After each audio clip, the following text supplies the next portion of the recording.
Өзіңіздің тұратын жеріңізде әкімдік ғимаратына соңғы рет қашан бардыңыз? Барған кездің өзінде оның жағдайына назар аудардыңыз ба?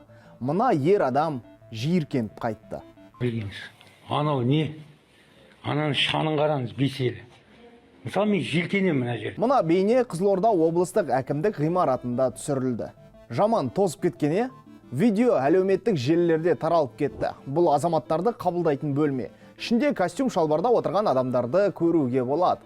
Азаматтардың мәселелерін шешетіндер ғой шамасы. Видео авторы өте орынды сұрақ қоюда. Ал сіздерде енді қалай біреудің жұмысын, біреудің шаруасын шешіп береді деп айтады. Егер де өздеріңіз ғимараттарыңыз бәрі мынандай болса, алба жоба бұл. Салықты төлеп жатырмыз, осындай сұрақты қоюға құқығым бар дейді автор. Келесі келгенде барлығын жөндеп қойыңдар. Бір айналып келемін деді. Ақпараттың толық нұсқасы